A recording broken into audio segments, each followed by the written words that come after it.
Kolkata doctor case അതിനിഗൂഢമായ തെളിവുകളാണ് CBI പുറത്തുവിട്ടുകൊണ്ടിരിക്കുന്നത്. പ്രതി സഞ്ജയ് റോയ്ക്ക് നെക്രോഫിലിയ എന്ന രോഗമുണ്ടെന്ന് CBI കണ്ടെത്തി.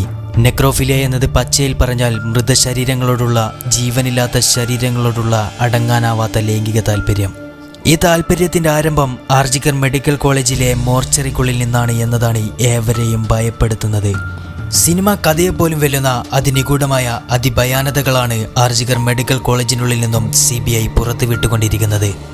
ലോകം തന്നെ ഭയത്തോടെ ഉറ്റുനോക്കിക്കൊണ്ടിരിക്കുന്നത് ആർജിക്കർ മെഡിക്കൽ കോളേജിലേക്കാണ്. നമ്മുടെ ഇന്ത്യയിൽ എന്തൊക്കെയാണ് ഈ സംഭവിച്ചുകൊണ്ടിരിക്കുന്നത്? സഞ്ജയ് റോയുടെ ഫോണിൽ ആർജിക്കർ മെഡിക്കൽ കോളേജിലെ മോർച്ചറിയിൽ നിന്നും മൃതശരീരങ്ങളുമായി ബന്ധപ്പെടുന്ന ഒട്ടനവധി വീഡിയോകൾ CBI കണ്ടെത്തി.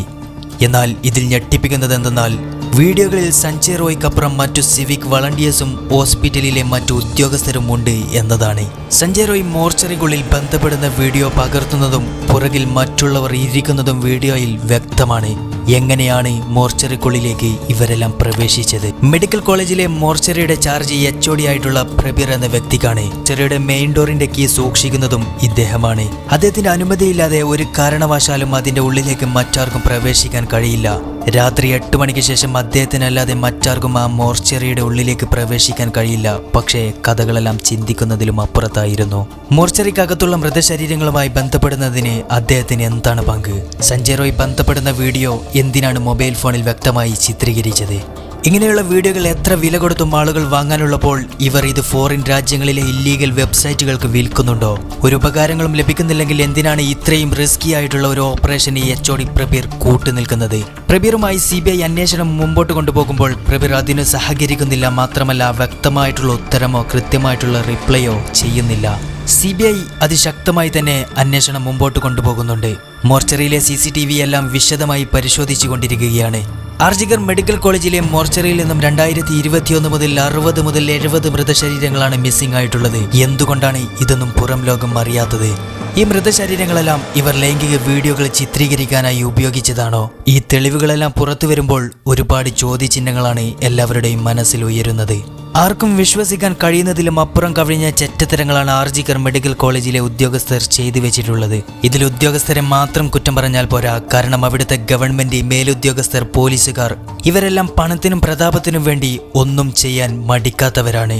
മരണം നടന്ന ഉടനെ തന്നെ ഇതൊരു ആത്മഹത്യയാണ് എന്ന് പറഞ്ഞ പ്രിൻസിപ്പൽ സന്ദീപ് ഘോഷിന്റെ അന്വേഷണത്തിലേക്ക് ഒന്ന് എത്തി നോക്കാം. എന്തിനാണ് പ്രിൻസിപ്പൽ അതൊരു ആത്മഹത്യയാണ് എന്ന് പറഞ്ഞത്?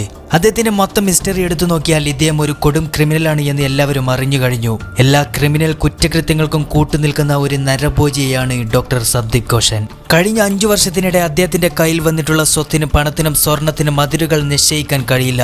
ഒരു സർക്കാർ ഉദ്യോഗസ്ഥനായിട്ടുള്ള ഇദ്ദേഹത്തിന് എങ്ങനെയാണ് ഇത്രയും സമ്പാദ്യം, അതും 5 വർഷത്തിനുള്ളിൽ? ഇവിടെയൊന്നും കാര്യങ്ങൾ അവസാനിച്ചിട്ടില്ല.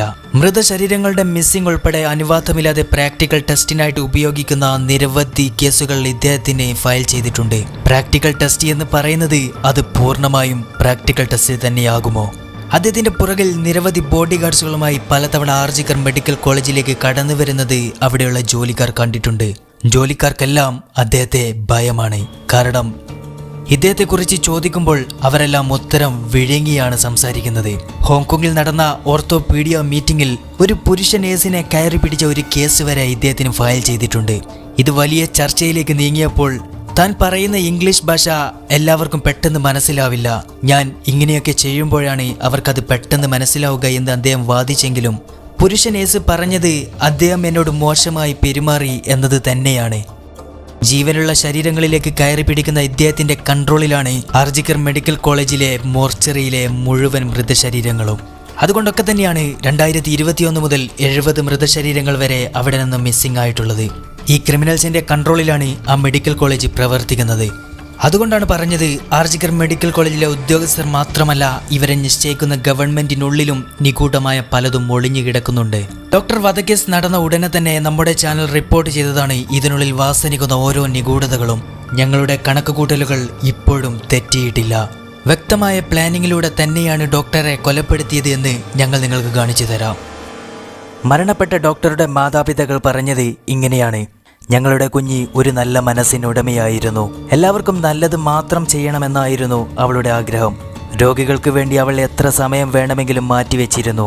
എന്നാൽ ഈ ഹോസ്പിറ്റലിനുള്ളിൽ അവളെ താളം തെറ്റിച്ച പല കാര്യങ്ങളും അവൾ കണ്ടിട്ടുണ്ട്. അവൾക്കത് സഹിക്കാനോ പുറത്ത് പറയാതിരിക്കാനോ കഴിയില്ല. അവൾ ജനങ്ങൾക്ക് വേണ്ടി എന്ത് ത്യാഗവും സഹിക്കാൻ തയ്യാറായിരുന്നു. അതുകൊണ്ട് ഹോസ്പിറ്റലിനുള്ളിലെ പല നിഗൂഢതകളും പുറത്തു വരുമെന്നുള്ള ഭയത്തിനാലാവാം അവളെ അവർ കൊന്നത്. 2020 വെസ്റ്റ് ബംഗാൾ ഹെൽത്ത് ഡിപ്പാർട്ട്മെന്റിന്റെ ഒരു റൂളുണ്ട്. 3 മണിക്ക് ശേഷം മെഡിക്കൽ കോളേജിൽ പരിശോധന നടത്തണമെങ്കിൽ നിർബന്ധമായും ഡിസ്ട്രിക്ട് കളക്ടറുടെയോ സൂപ്രണ്ട് ഓഫ് പോലീസിന്റെയോ പെർമിഷൻ വാങ്ങേണ്ടതുണ്ട്. ആഗസ്റ്റ് 9, 2024 ഡോക്ടർ കൊല്ലപ്പെട്ട ദിവസം 3 മണിക്ക് ശേഷവും അവിടെ പരിശോധന നടന്നിട്ടുണ്ട്. ഡിസ്ട്രിക്ട് കളക്ടറുടെയോ സൂപ്രണ്ട് ഓഫ് പോലീസിന്റെയോ ഒരു തരത്തിലുള്ള പെർമിഷനോ ആ ഹോസ്പിറ്റൽ വാങ്ങിയിട്ടില്ല. മാത്രമല്ല, സബ് ഇൻസ്പെക്ടറുടെ വെള്ള പേപ്പറിൽ എഴുതിയ ഒരു പേപ്പർ മാത്രമായിരുന്നു അവരുടെ കയ്യിലുണ്ടായിരുന്നത്.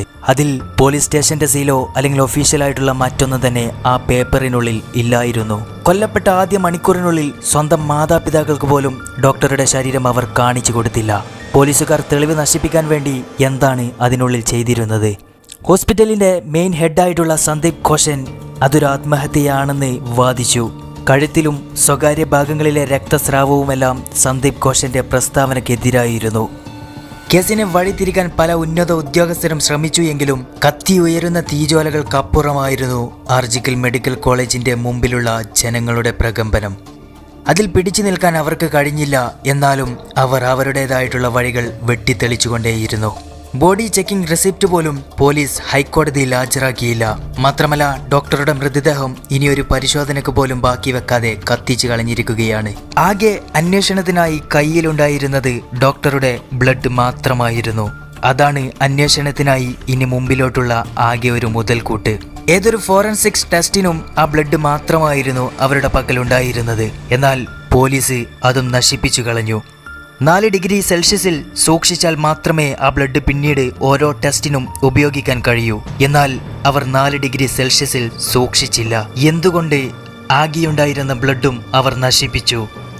CBI ചോദിച്ചു, എന്തുകൊണ്ടാണ് നിങ്ങൾ ആകെയുണ്ടായിരുന്ന ആ ബ്ലഡും നശിപ്പിച്ചത്? പോലീസുകാർക്ക് അവിടെ ഉത്തരമില്ലായിരുന്നു. ഡോക്ടറുമായി സഞ്ജയ് റോയ്ക്കപ്പുറം മറ്റുയർന്ന ഉദ്യോഗസ്ഥരും ബന്ധപ്പെട്ടിട്ടുണ്ട് എന്ന് പുറത്തു വരാതിരിക്കാനായിരുന്നു അവർ അത് നശിപ്പിച്ചത്. ഡോക്ടറെ കൊല്ലാനുള്ള വ്യക്തമായ പ്ലാൻ ആരാണ് വരച്ചത്? ഇതിന്റെ പിന്നിലുള്ള അഗ്രഗണ്യൻ ആരായിരിക്കും? യോഗ്യനല്ലാതിരുന്നിട്ടും പെർമിഷൻ കൊടുത്ത ആ സബ് ഇൻസ്പെക്ടർ പോലീസുകാരൻ ആരാണ്? മെഡിക്കൽ കോളേജിലെ മോർച്ചറിയിൽ ചിത്രീകരിച്ച വീഡിയോകളെല്ലാം എവിടേക്കാണ് പോകുന്നത്? അവിടെ നിന്നും കാണാതായ 60 മൃതശരീരങ്ങളെ അവർ എന്താണ് ചെയ്തത്? മോർച്ചറിയുടെ ചുമതലയുള്ള പ്രബീറിന് എന്താണ് ഇതിൽ നിന്നും ലാഭം ലഭിക്കുന്നത്? സഞ്ജയ് റോയ്ക്കുണ്ടായ അസുഖം ഇനി അവിടെയുള്ള എത്ര പേർക്കുണ്ട്? ഞങ്ങളുടെ ഈ അന്വേഷണ സത്യങ്ങൾ ലോകമറിയണം. അതിനായി നിങ്ങളുടെ അഭിപ്രായം കമന്റ് ബോക്സിൽ രേഖപ്പെടുത്തുമല്ലോ. ഇതിൻ്റെ എല്ലാം തുടരന്വേഷണ കഥ നിങ്ങൾക്കറിയണമെങ്കിൽ ഇപ്പോൾ തന്നെ ഞങ്ങളുടെ ചാനൽ സബ്സ്ക്രൈബ് ചെയ്യുക. മാത്രമല്ല, നിങ്ങളുടെ ബന്ധപ്പെട്ടവർക്കും കൂട്ടുകാർക്കും ഈ വീഡിയോ പരമാവധി ഷെയർ ചെയ്യുക.